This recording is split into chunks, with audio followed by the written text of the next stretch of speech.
another episode of Celebrity Catwalk. It's 2020. Thank you very much for catching us on Manhattan Neighborhood Network. And if you're watching us on YouTube, be sure to hit that button and like and subscribe so that you will catch every single episode.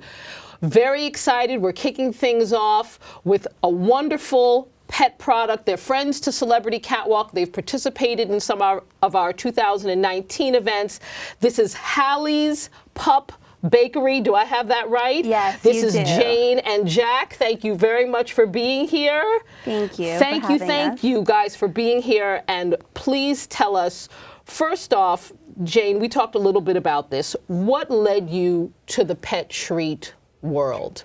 Well, I've always been surrounded by dogs growing up, and I've always enjoyed baking, making up treats, gourmet meals for my dogs, and it just made sense to me. I had such a great desire to just provide, wholesome, nutritious, all natural, and no preservative treats for my dogs, and it just really was a passion of mine. How long ago did you take the leap? Because you actually left a conventional, if you will, a 9 to 5. You Yes. left in the words of Cardi B, you left a regular schmegular job and moved into the world of pet entrepreneurship, if you will. Yes. When did that happen? It was probably about the second semester in my master's program where I was taking a risk assessment course. A lot of it had to do with projects and taking me on to the high road of learning about risk assessment, business management, and I just felt like, okay, from start to finish, it's a project, hypothetical project, and it was a hobby of mine, and it just manifested into a pet business. Okay, and so you say you were getting your master's. Were you getting your MBA? No, I'm getting a master's in info management system at Harvard. You are currently in my final semester. Okay, you heard that. Harvard Master's Program. That is nothing to sneeze at. Okay. See, I didn't even know that. That's fabulous. So you didn't ditch your educational pursuits. You just kind of added on, if you will. My ongoing curiosity led me to just leap forward. Okay. All right. So we're going to definitely have to talk about this. Please unpack for me, though, first, and we talked again a little bit about this, the difference between human grade and organic.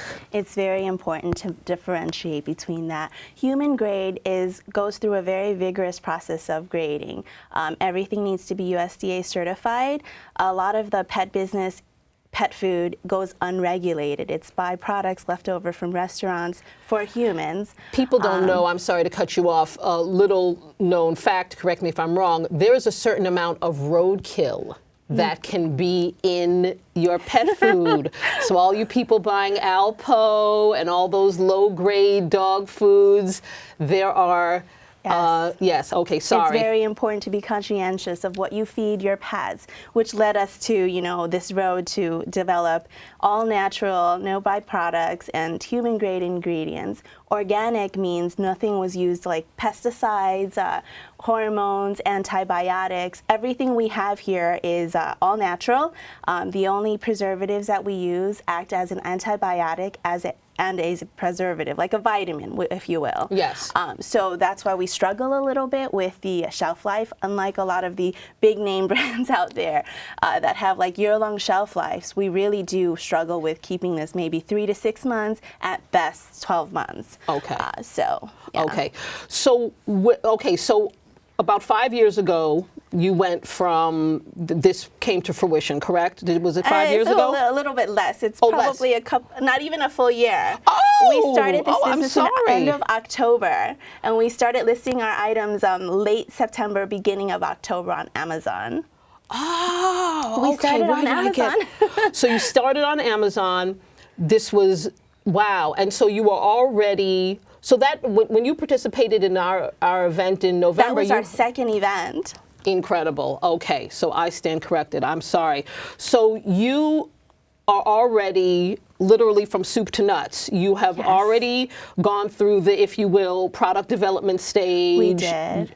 How did you expedite? How did you do that so quickly? Very organically. Like, we knew we've been making this for years, right? So the first thing that needed to cross off the list was to get the nutritional analysis. We sent these to the labs to have them graded.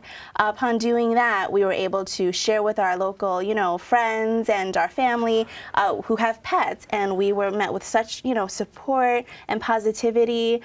So we now have our own custom brand, packaging that we're very excited about. So no more Let's make sure labels. we get in on that packaging, folks. So this is the packaging. Yes. It's Hallie's Pup Bakery. They're on Instagram. They're in Amazon. Please walk us through the flavors. Okay, so this is our apples and carrots hearts, and these, if you notice, these biscuits all have little shapes that go with each packaging. So these are the apple and carrots heart dog biscuits. This is one of our top sellers, which is the peanut butter and sweet potato petals. These are little petal shapes.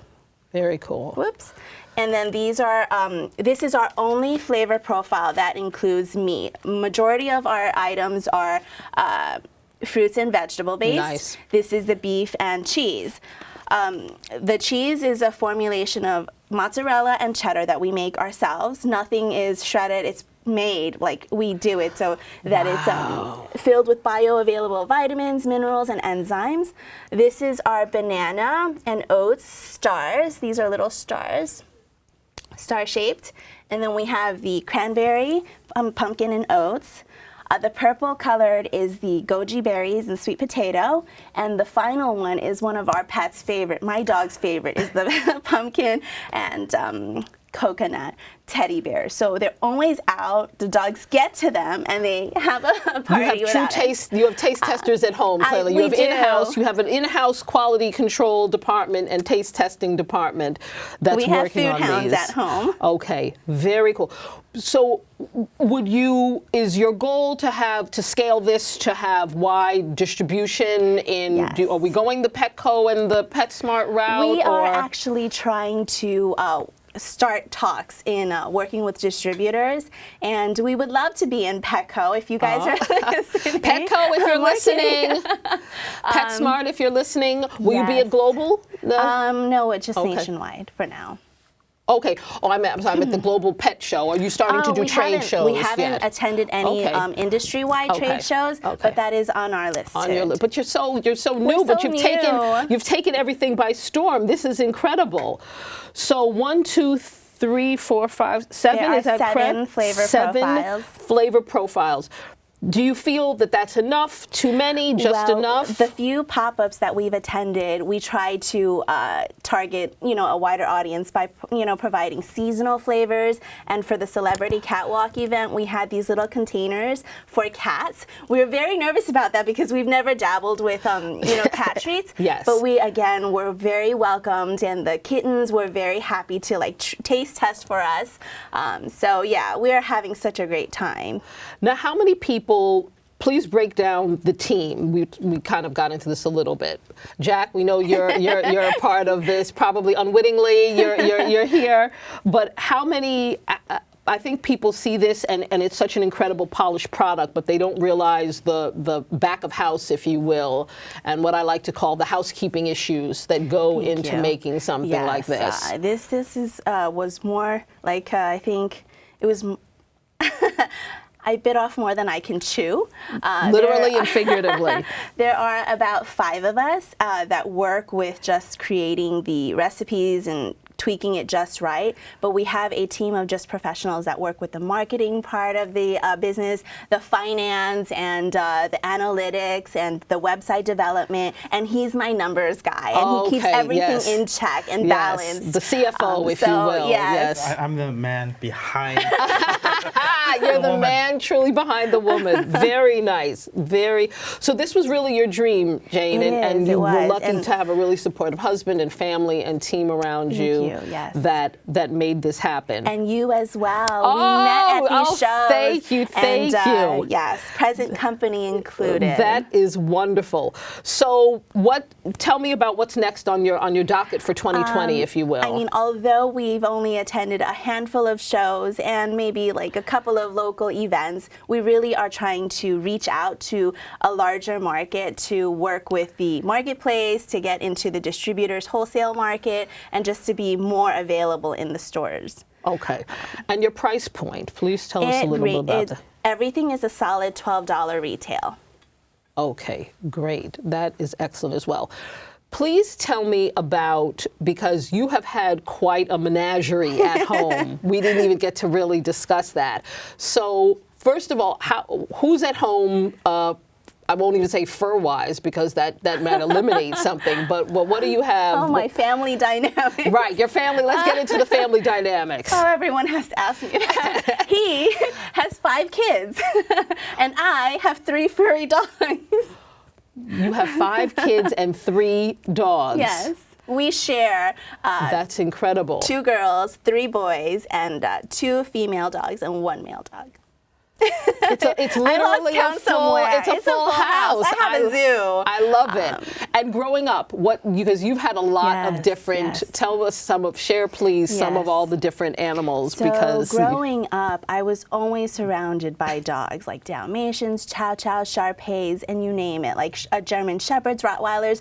I was like a baby, and my uncles would have, like my uncle had a warehouse, and he would have guard dogs, and they were strictly off limits, but I was always in the pen with the dogs, feeding, brushing, playing, and we also had a litter of the Lassie dogs. I forget the breed. Collie?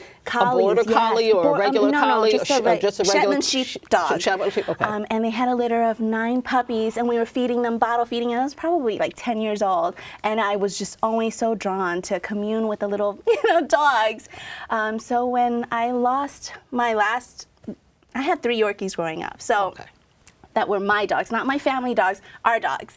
Okay. And so when I lost them, it was very difficult for me to become another mommy, a fur mom, if you will. Yeah, to have daughters and whatever. I could not do it. I mean, I loved them from afar. But it wasn't until like maybe my daughter was graduating and she was begging for, she was just diligent about wanting to add a puppy to our family. I was just like swearing it off, but she did so well, and I'm so proud of her, my oldest daughter. So I caved in when Dad was on a business trip. Oh, is that how it goes? Isn't that always how it goes? And we added a Cotton Doutulier, a white fluffy furball teddy bear, but he's a madhouse. He's crazy. Yes. But how old is he today, now? He's 5, okay. 5.5. Okay. Fast forward to today, we have 3 dogs at home. Yes, I've met. I want to say I've met the Schnauzer. Okay, at that's the show. it. Okay, that's it. But our namesake is a Yorkie. Named Hallie. Jalapeno, Hallie for short. Okay, that's how we got the name Hallie's Pup. I was going to ask like that. Lollipop, It's like I was teaching the puppies to sit, to stay, to down, and it's like a lollipop and they're wagging their tails, jumping up, and trying to get to you, and that's how it came to fruition. Hallie Pups. Hallie Pups. And the website is it HalliePupsBakery.com. Very good. Please explain how you're going to marry your masters. Correct me if I'm wrong. Did you say information management systems with Hallie's Pup Bakery? Well, a lot of the courses that we take are it's a combination of understanding computer systems and risk management and project management. And I married the 3 by being able to work on the back end of marketing, risk assessment, and just be able to manage a product from start to end. Yes. Are you finding that people, I think no one really knew, and as you probably, I've seen in my short time of being a pet owner, the amount of money and the, I feel like people are spending more on their pets, and they're also, I feel like the consumers are becoming more educated. They're more interested in knowing what's going into your pet's food. I know that there was a time, and there still is a time in certain places in the country where people would just take the scraps and give them to their dogs and their pets, and they would just kind of eat whatever was left over at the table.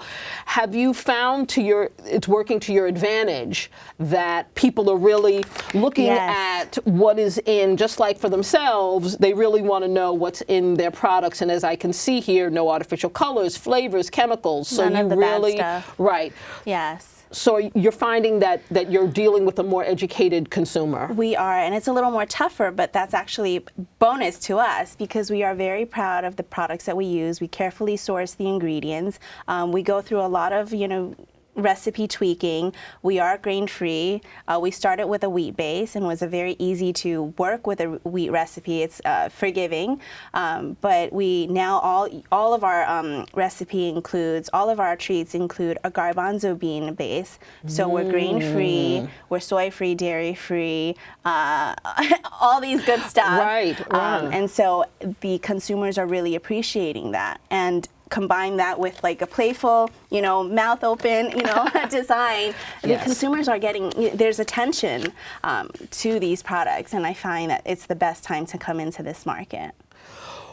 Are you actually physically starting off by making these at home? Are the recipes formulated at home? The recipes are tweaked over time because we've been baking for maybe, without giving my age. That's right, we're all 27 here. We're all 27. But we do a lot of tweaking just so that we can get it perfect. Okay. We are baking out of a industry kitchen.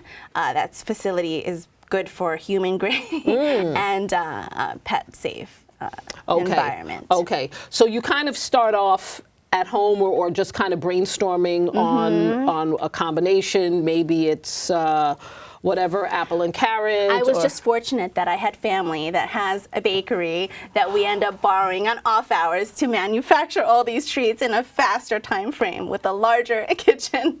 So that's how you were able to get to market so quickly. Correct. So the lab is at home where we experiment on our 3 taste testers. Got you. And then once we get the ingredients and the menu recipe right, then we go to the commercial kitchen and crank it out. Understood. Literally crank it out. That's incredible. So you are in a position, and it would be no problem for you to go mass retail with this if need be. That is wonderful. So for right now, are we sticking with these 7 flavors or anything else? We're sticking with these 7. And which is this one the favorite? I think you mentioned this. The pumpkin and coconut? The orange and the green one. Peanut butter, because peanut butter is a favorite among all pets, all dogs. Of course. And the pumpkin and coconut, for something, I think it's the flavoring and it's the scent, it's the texture. Maybe I think it's just the shape of the teddy bear. I don't know. Yes. But my dogs seem to go crazy over the pumpkin and coconut. So let's get back because we do have a lot of cat lovers out there. Okay. Do you think a Hallie's kitty, would it be Hallie kitty? Hallie cat pup, I'm tearing up your name, I apologize, but you know where I'm going. Hallie Cat Bakery, is that potentially, am I giving you more work? You're like, gee, thanks, lady. Well, I mean, it's definitely been on our minds and we've thought about that, but we wanted to make sure that this takes off and then think of sister companies. Okay, right, because this could really expand into an incredible... And not only that, but when we go to the pop-ups, we do introduce new seasonal flavors that are also a hit, and we're just like, oh my goodness. How often are you introducing a seasonal flavor? Frequently, actually. Every 2 weeks, we introduce something locally, and whenever we're invited to an opening or a local pet shop for an event, or there's plenty in New York City all around, and we'll just bring, try to taste test this and see if this works, and we've been met with only positive results. And your show, we pretty much sold out. Wow, wonderful. How do you juggle the business, the family, being a mom, being a dog mom? I guess if you could answer that, you would be, that would be the meaning of my life. answer, and it's going to be unsatisfying, is I don't know, but I think maybe need is the mother of all invention. So what's necessary, you just maintain, you juggle. Right. Right, so when I'm not doing the business, when I'm not in school, when I'm not handling the kids, I'm at the circus juggling. And when will you be finished with your I'm school? expected to graduate May of 2020. So this is my final semester at Harvard. So I'm very excited, very swamped, overwhelmed a little bit, but the semester just started. So I'm looking forward to a graduation. Now, are you sitting in your classes at Harvard? Because you kind of have a unique, what I meant to say, when you're in your classes though, do you feel like this business do you kind of feel like you're beyond this, like you're living it, if you will? You know what I mean? Like you're getting the real life practical experience of what is being taught, no? Right. I find that it's been a great asset and it works hand in hand for me. And it just made a whole lot of sense for me to just chain all the events together. Initially, I was just like overwhelmed. I was like, this isn't a possibility. But then when I got further into the risk assessment course with my professor and working on my project, I'm like, wait a second, I can minimize these risks. I can actually make an honest assessment on what my potential, risks are and how to fly with it, and you really just need to go with it. And so one has worked well with the other. Absolutely. And how long is the program at Harvard for those of you who are interested in? I started in end of 2018, beginning of 2018 was my first semester. So this is my fourth semester. Usually people take like one course a semester, and I kind of been double dipping. So my first semester was like two classes. The second semester I did 3 classes. Third semester I did 3 classes. And this semester I'm doing another 3 classes. So that's why I'm graduating May of 2020. My professors are great. I've met so many wonderful people, my classmates. We work a lot, collaborative team efforts, and they've helped a lot. I mean, have they? So you've been able to introduce this to your classmates, if you will. I've had to talk about it and share it with my classmates, and yes. And you found that they have helped. I've met people from marketing. I've met people from finance. I've met lawyers that are able to draft up a business document. Yes. Nice. It's worked. It's just been working very well, and I have absolutely no complaints. I'm very excited. I'm looking forward to what's to come. That's incredible. And so for people who would think that you could be in school having a business on this... I have a 3.95 GPA. Okay, a 3.95 GPA while doing this. I'm a nerd. That's amen. That is absolutely fantastic.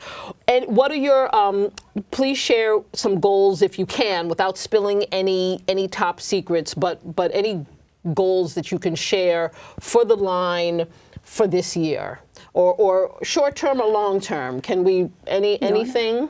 Well, short term is that we would like to get this into, is it PEC? Petco, PetSmart. Yes, if you're listening, yes. That's our goal for this year. Okay, so mass.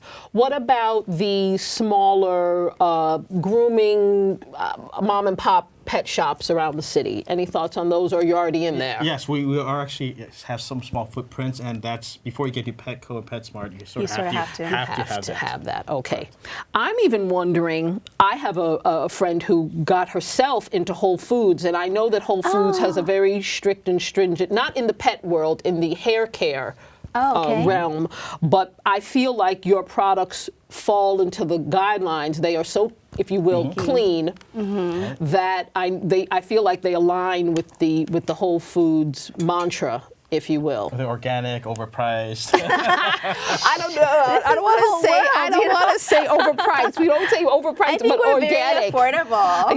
Yes. But organic. We'll talk about more of that off air. But yes, I definitely feel like you guys could be in. You can run with any of them, if you will, because of the wide range. So the goal right now, long term and short term, is to scale to more stores, if you will. Yes. Okay. And we might eventually see more flavors coming. Yes. Yes. Okay. So, but every 2 weeks, can you run off some seasonal flavors for us? We did an apple and sweet potato for Thanksgiving. We did the cupcakes. I think there was also just a peanut butter. It's always a hit. Peanut butter is always a hit. So I had that for the cupcakes for your show as well. For the cats, I had, instead of, their typical tuna fish flavored, I used salmon, wild raised salmon, and I didn't use any catnip in the treats, which really made it, I was very worried about that because usually cats are drawn to catnip, but I just didn't like working with catnip because it's not something that should be ingested. Yeah, that's one of the flavors that I was very on the fence about, and I was very happy to see that it was well received. Nice, nice. So once again, I just want to repeat the website. It's Halle, Halle, pupbakery.com. Yes. Follow them on Instagram, Halle Pup Bakery. Yes, it's HALLEPUPSBAKERY.com. There we go. Jane and Jack, thank you so much for being here. This has been a real pleasure. I'm looking forward to more delicious flavors. You'll have to come back and update us. Of course. I know at the rate you're going, you're moving so fast. You're going to be in mass retail in no time. So. And absolutely. This has been amazing. Thank you, and we look forward to having you back. Thank you for having us. Absolutely. We had a great time. Thank you very much for catching us on Manhattan Neighborhood Network. And if you're watching us on YouTube, be sure to like and subscribe so that you will not miss a single episode. Thanks again, and until next time.